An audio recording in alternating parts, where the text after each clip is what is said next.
hamba. Lah kalau kamu sebagai seorang hamba yang tidak punya apa-apa, apakah pantas setelah itu mengandalkan kalau aku punya amal, kemudian dengan amalku masuk surga? Ini soal adab, kurang adab kepada Allah Subhanahu wa taala.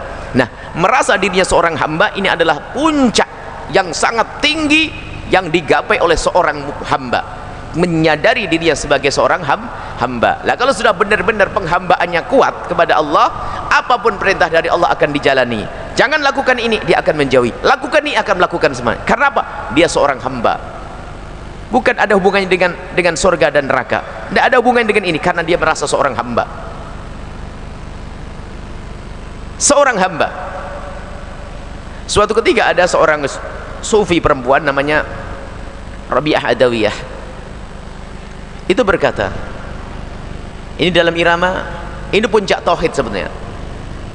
Ma'abadtuka hina abadtuka, ya Allah, Allahumma inni ma'abadtuka hina abadtuka. Ya Allah, sungguh aku tidak menyembahmu tatkala aku menyembah, itu karena aku tama'an fi jannatika, bukan karena aku rindu kepada surgamu, wala khaufan min narika, bukan juga karena takut kepada nerakamu. Ibn Athaillah Sakan, Rabi'ah Adawiyah di dalam panjatan doanya kepada Allah, ya Allah, aku beribadah ini bukan karena aku takut kepada nerakamu, bukan karena aku mengharap surgamu,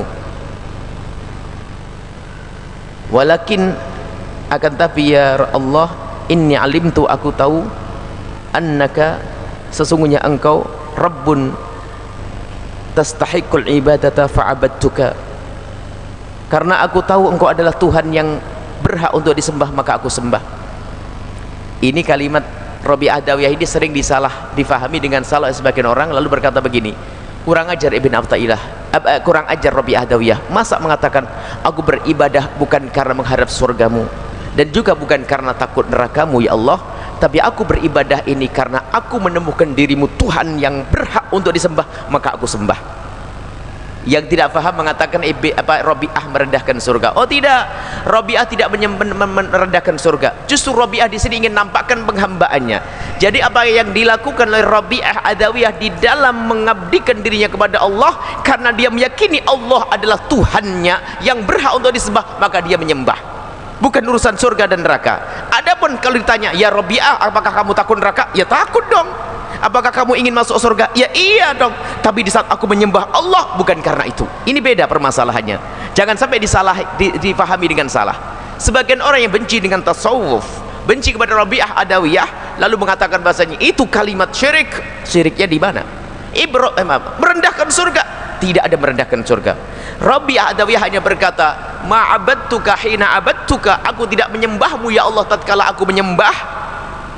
Maksudnya aku tatkala beribadah kepadamu bukan karena aku takut kepada neraka, bukan karena aku mengharap surga ya Allah. Ini bukan merendahkan, tapi aku menyembahmu ini karena aku menemukan dirimu zat yang pantas disembah, maka aku sembah.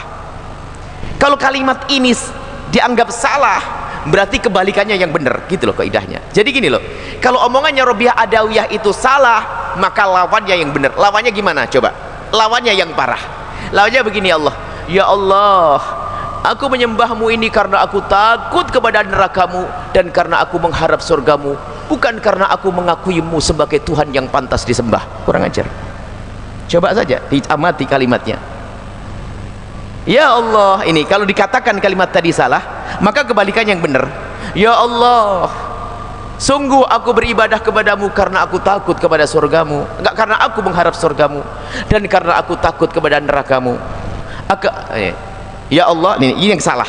Ya Allah, sungguh aku menyembahmu itu karena aku mengharap surgamu dan karena aku takut nerakamu, bukan karena engkau sebagai Tuhan yang layak disembah. Kan syirik.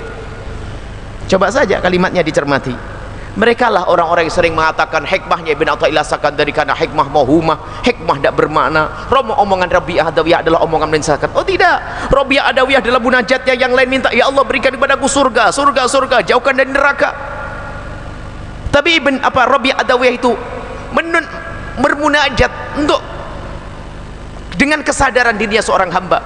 Aku menyembahmu ya Allah karena engkau memang zat yang pantas disembah. Jadi aku beribadah itu karena aku hambamu ya Allah, selesai. bukan karena surga, bukan karena mengharap surga, bukan. Pengharapan surga babnya lain. Jadi kalau ditanya kamu pengen masuk surga, ya mau, karena di surga adalah keridhaan Allah subhanahu wa ta'ala. Mau masuk neraka? Ya tidak, karena tempat murka Allah. Ini bab ibadah. Ibadah kita karena Allah. Inni wajjahtu inna salati wa nusuki wa mahyaya wa mati lillahi rabbil alamin. Salatku, ibadahku, hidupku, matiku untuk Allah, hanya untuk Allah subhanahu wa ta'ala. Cuman biasanya ini di kalangan tasawuf kan ada tasawuf palsu, tasawuf gadungan yang merusak. Ini ngobrol setiap malam, akhirnya menjadikan orang ngobrol malam ngelantur sana kemari, sehingga orang keluar akhirnya, oh berarti saya tidak perlu ibadah. Oh enggak, karena ini nggak perlu ibadah kalau begitu, kata Ibn Athas Sakandari. Kenapa? Aku beribadah, ngomong aku beribadah ini bukan karena aku beribadah hanya mengharap Allah, aku tidak butuh surga. Oh enggak, salah. Rabi'ah tidak pernah mengatakan begitu, jangan salah. Ini biasa ini adalah biasanya ini sufi palsu yang sering sombong. Jadi kalau ngomong sama kawan-kawannya sambil ngobrol sampai jam 4 malam nggak tasahajudan, yang ngomong saya itu ibadah itu bukan hanya karena Allah, saya tidak butuh kepada surga. Wih, tidak butuh kepada surga, kalimat itu salah. Rabi'ah Adawiyah tidak mengatakan tidak membutuhkan surga, tapi menghubungkan dengan ibadahnya itu bukan karena surga, tapi aku beribadah karamu ya Allah. Itu saja. Baik, dari hikmah ini yang bisa kita ambil, yang pertama adalah masalah akidah, yaitu keimanan yang harus kita bangun, bahwasanya kita itu tidak boleh mengatakan bahwasanya wajib bagi Allah untuk melakukan sesuatu kepada hambanya. Jangan katakan seperti itu. Ini akidah kita ahli sunnati wal jamaati. Yang pertama yang diambil dari hikmah ini masalah akidah. Jangan sekali-kali kita berkata wajib bagi Allah untuk melakukan ini kepada hambanya. Orang soleh wajib bagi Allah untuk masukkannya ke surga, enggak, jangan katakan wajib. Tapi orang soleh tempatnya di surga karena janji Allah. Wasari'u ila maghfiratin min rabbikum jannatin 'arduha as-samawati wal 'ardu 'iddat lil muttaqin. Orang-orang yang bertakwa dijanjikan oleh Allah surga. Iya, akan tapi lihat kalimatnya, jangan mengatakan Allah wajib melakukan. Ini adab. Ini yang dibahas dalam akidah kita. Jadi kecuali kaum Mu'tazilah mengatakan wajib bagi Allah untuk melakukan ini itu. Tapi akidah kita ahli sunnati wal jamaati diambil daripada hikmah ini, bahwasanya kita tidak boleh mengatakan wajib bagi Allah untuk melakukan A, B, C, D, untuk melakukan ini itu enggak wajib bagi Allah. Jadi harus kita yakini, termasuk tidak wajib memasukkan Abu Jahal ke neraka, tidak wajib masukkan Nabi ke surga. Akan tapi hamba-hamba yang dimasukkan oleh Allah